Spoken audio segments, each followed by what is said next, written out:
Mm-hmm. Mm-hmm. What are you doing? What does it look like? Reading, of course. Captain Underpants? Why exactly? Well, you see, other persona, I'm glad you asked. This novel is about two children ostracized by society simply for being imaginative. One could posit that the comic books that these two characters create are symbolic incarnations of these two boys' imagination, which, although is comical and lighthearted in nature, question the authority of their educational institution. Their works have hence been forbidden multiple times by the adults in positions of power, and ironically enough, this novel itself has been banned numerous times by adults in our own society, which I believe to be but a mere testament to the superfluous censorship of information in today's society. Where did you go?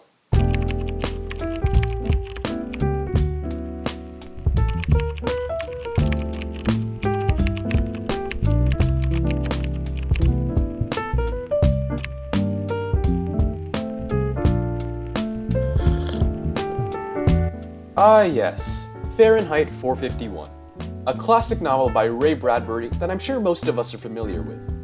But for those of you who aren't, the plot is basically as follows. A guy, aptly named Guy, is a fireman whose job is to burn books for a living because society, for some gosh darn reason, decided to criminalize all forms of literature. Eventually, he realizes that books are pretty cool things after all, and now, being an outcast of society who loves to read books, he runs away from his city with a bunch of other bibliophiles just in time to escape his city from getting bombed. In other words, the moral of the story is pretty simple. Read books, don't get bombed. Easy as that. Exactly the type of thing we should be teaching to our children. Now, the question is, how did Guy Montag's society in Fahrenheit 451 get as bad as it did in the first place?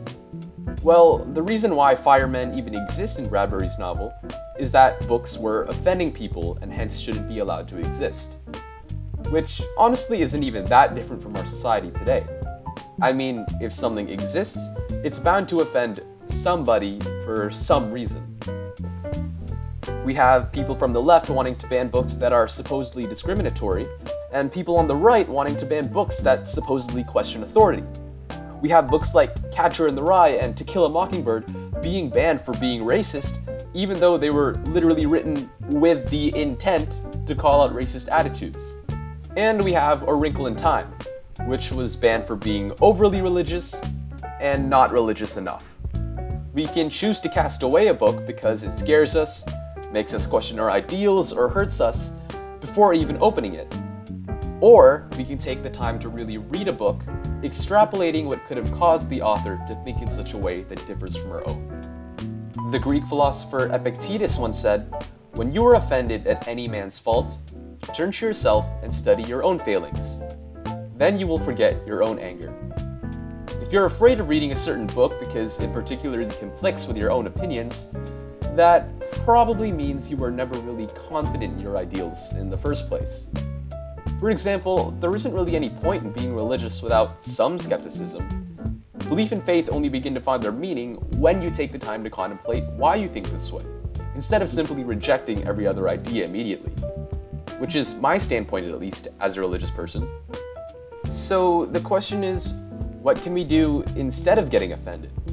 Literally everything in this world produced by a human is bound to offend another human. I mean, just try saying, "I like something" on Twitter and see what happens. And so we can't simply unban all books because there'll always be that one person upset with the whole ordeal. But the question I would like to ask you, dear viewer, is this. Will you get offended? It's okay if others are offended by something, and it's okay if you are offended by something. But through all this, it's important to understand that getting offended is a choice. Will you let this book hurt you, or will it help you improve as a person? Of course, this isn't me saying, go on social media and expose yourself to the most controversial opinions possible. While books are usually written with the intent to be constructive, social media is often just a cesspool of pessimistic and ignorant assertions that is kind of just a constant source of negativity rather than valuable thought. So, what can we gain from reading banned books? Well, you can often get a sense of how influential and how powerful a book is just by how afraid people are of it. Usually because they contain some radical idea that is just too foreign to them. You don't necessarily have to agree with what's written in a book, you just have to understand why it was written. Take the Communist Manifesto, for example. Although its propositions are debatable, many sociologists and economists still study its material today. Thinking constructively about the author's intentions not only helps us identify problems in our own society, but also helps build empathy for people unlike yourself, as well as an understanding of how to communicate with them. Banned books are also a great way of getting a better understanding of the human psyche. Take the novel Lolita, for example, which is a story about as gross as the title itself. It's about some middle-aged guy being attracted to his stepdaughter. Yes, attracted. But being written in a way where the middle-aged guy seems almost normal. Unlike the content itself, of course. As you would expect, this led to a lot of censorship and controversy, but Lolita placed an emphasis on this dark side of the human psyche and how serious and camouflaged child abuse can really be. Now, this doesn't necessarily mean we should just be giving some of this prohibited material to people or children and pressuring them to read them. The intention is for the content to be intellectually insightful, constructive, and challenging. And so, if a book's message is just going to go over one's head or be misunderstood, then no meaningful self-reflection is occurring, and the overall reading experience may be more harmful overall. So, while it may be impossible for society as a whole to agree on unbanning all books, you as an individual can choose whether to suppress yourself within your own bubble or to go beyond your own comfort zone and avoid getting bombed. Hear that, other persona? Books like these can be intellectually insightful.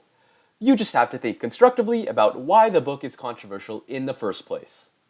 Okay then, how about this? Why don't you tell me why this book is potentially controversial? Well, only one way to find out.